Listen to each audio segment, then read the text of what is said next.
মৰিয়নিত বন্যহস্তীৰ উপদ্ৰৱ। বন্যহস্তীৰ উপদ্ৰৱত বিনিদ্ৰৰ ৰজনী কটাইছে কেইবাখনো গাঁৱৰ ৰাইজে। ধান খেতি কৰি গোটেই নিশা পহৰা দিব লগা হৈছে কৃষকসকলে। নিশা পহৰা দিও বচাব পৰা নাই দেহৰ ঘাম মাটিত পেলাই কৰা খেতিকেইডৰা। আমাৰ ইয়াত কাতি মাহৰ পৰা প্ৰথম কাতিৰ পৰা হাতী ওলাই আছে। এই হাতীৰ কাৰণে বিৰাট ওপৰত মাজত বহুত বিনষ্ট কৰিলে ধান। আৰু আমাৰ ইয়াত এই পহৰা দিয়া মানুহ কম, লাইট দিয়া নাই আমাক। আৰু আমি নিজৰ পইচাৰে লাইট কিনি আমি ডিউটি দি আছোঁ। ফৰেষ্টাৰ আহে, ফৰেষ্টাৰ তাত এই ৰাস্তা ৰৈ পিনে সিহঁতে চৰাই থাকে। সিহঁতে খেদোৱা কোনো ব্যৱস্থা নকৰে। ক'লে মানে এই বোকা পানী থক চৰি থক তেনেকৈ কেনেকৈ হ'ব। এতিয়া আমি কম খেতি থকা মানুহ, আমি সেইকেইডাল খাই পেলালে আমি কেনেকৈ চলিম। আৰু চৰকাৰেতো পইচা দিম বুলি কয়, কিন্তু যোৱাবাৰ আমি ফৰ্ম ফিল আপ কৰিছিলোঁ, আজিলৈকে একোৱেই নাই। আৰু এতিয়া যোৱা বছৰ কৰা এতিয়ালৈকে পোৱাই নাই।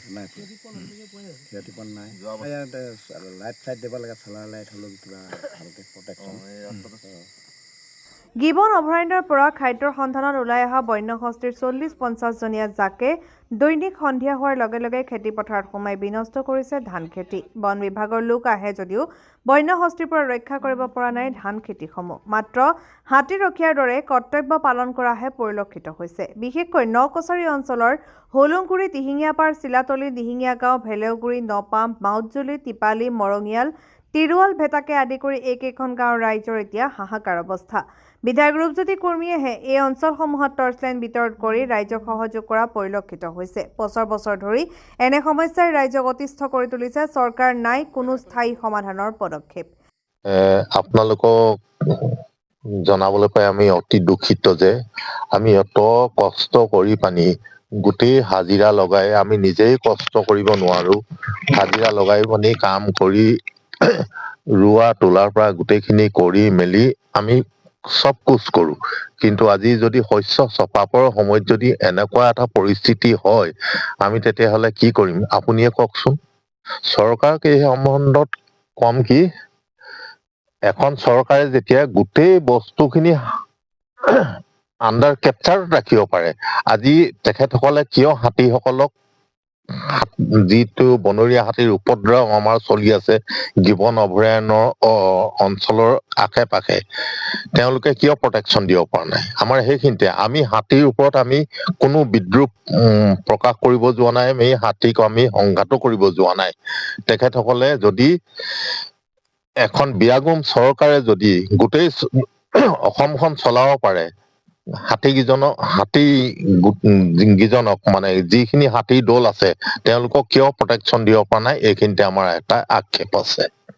ক্ষেত্ৰত আমি এইখিনিয়ে ক'ম যে আমি ডিপাৰ্টমেণ্টলৈ যাম, বোলে আহু পকে মানে টুনিয়ে মৰণ, আমি ফৰ্ম ফিল আপ কৰিম ফৰেষ্ট ডিপাৰ্টমেণ্টত, এই কৰিম কৰাৰ পিছত আমি কোনদিনাখনি পাম। কিন্তু আমি যে অত কষ্ট উপাৰ্জিত ধনেৰে আমি খেতি খোলাখন তৰিছিলো, সেই উপাৰ্জিত আমি শস্যখিনি যে আনিব নোৱাৰিলো, সেইখিনিতে আমাৰ দুখ।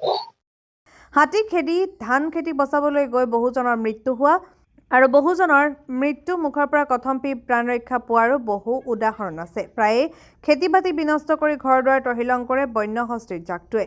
সেই অঞ্চলৰ কৃষকসকলে এতিয়া কেনেকৈ পৰিয়াল পোহপাল দিব তাকে লৈ চিন্তিত হৈ পৰিছে। চৰকাৰেও ইয়াৰ ক্ষতিপূৰণ দিয়াৰ প্ৰক্ৰিয়াও বহু দীঘলীয়া হোৱাৰ বাবে কৃষকৰ অৱস্থা পানীত হাঁহ নচৰাৰ দৰে হৈছে। সেয়েহে এই অঞ্চলৰ সকলো ৰাইজে চৰকাৰৰ ওচৰত কাতৰাৰ আহ্বান জনাইছে যে ইয়াৰ এক স্থায়ী সমাধান কৰি কৃষকসকলক শান্তিৰে জীয়াই থাকিবলৈ দিয়ে যেন। মানে হাতী আহি একদম পুৰা নষ্ট কৰি দিয়ে, বাৰু কৰিছে মানুহ ধানেই পোৱা নাই। কেইবছৰমান কৰা নাই বাৰু? এইটো হ'ল 3 বছৰ হৈ গ'ল। 3 বছৰ ন? কিমান মাটি হ'ব ধান খেতি নকৰা? এতিয়া হ'ব 20-25 10 বিঘামানকৈ বেছি হ'ব নেকি। মানুহে কোনো খেতিয়ে কৰা নাই। মানুহে চবেই কৈছে যে এতিয়া ধান চৰকাৰে যদি কিবা এটা ব্যৱস্থা কৰি দিয়ে তেতিয়া খেতি কৰিম, নহ'লে নকৰোঁ আৰু। পুৰা বুলি কৈছে মানুহে, হয় নি? হ'ব পাৰে, সেইটো ক'ব নোৱাৰোঁ আৰু ইমানটো একেটা মানুহৰ নাই যে মানে বহুত বেলেগ বেলেগ মানুহ আছে। বেলেগ বেলেগ মানুহৰ আছে, সেইকাৰণে আৰু ক'ব নোৱাৰোঁ আৰু। যিখিনি খেতি কৰা চৰকাৰে কিবা দিছে নেকি ইয়াত সাহায্যটো দিয়া নাই? একো নাই। কোনো চৰকাৰ মানুহ খবৰ লোৱা নাই ন? নাই, ফৰেষ্টৰ ডিপাৰ্টমেণ্টো আহিও ইয়াত কৈ যে খাবলৈ বেগ বুলি কৈ দিয়ে। তো আৰু কি ক'ম আৰু। আৰু খেদি দিয়ক বুলি কওঁ নহয়, ধান খেতি কৰি আছে মানুহে, কৈ দিয়ে যে খেদি দিয়ক, সেয়ে বোলে পথাৰত কেনেকৈ খেদিম বোলে, খেদিব নোৱাৰোঁ থাকিবলৈ। কোনোবাই খেদিবও যায় মানুহে, গাঁৱৰ মানুহে বা কোনো মানুহে যদি খেদিব গুচি যায় হাতীৰ লগত অকণমান খেদি উলিয়াই দিম বোলে বাগান ফালে। তাৰপিছত কৈ যে কি কিলে গৈছ খেদিবলৈ, নালাগে খেদিবলৈ যাবলৈ, থাকিব দে বোলে, এনেকৈ বুলি কয় আৰু। ধান খাবলৈ দিয়ে বুলি কয়। খাবলৈ দিয়ে বুলি কয়। সেই তাত ধান নাই নহয়, অকণমান দেৰি খেদি নিব, সেই আধা দূৰলৈ নি থ'ব, তাৰপাছত গুচি আহে। আকৌ মানুহখিনি অহাৰ লগে লগে আকৌ পাছে আকৌ হাতী আহি পায়হে পাতাহে। ধান পূৰা খাই ধান খায় আৰু খেদিও লাভেই নাই, খেদি দিওঁ আকৌ আহি যায়। ৰাতিপুৱা 4টা 5টা বাজি যায়, পথাৰতে হাতী থাকে। সেইকাৰণে আৰু মানুহে খেতি কৰিবলৈ এৰি দিছে আৰু। খেতি কৰিবলৈ মানে এৰি দিছে মানে। এৰি দিছে সেইকাৰণে। আৰু যিবিলাক কৰিছে সিহঁতেও মানে তেহেঁতৰ ধান খেতি নষ্ট কৰিছে। চবৰে কৰিছে, ইমানেই কৰিছে আৰু। মৰিয়নিৰ পৰা সূৰ্য দাসৰ ৰিপৰ্ট, NE এক্সপ্ৰেছ।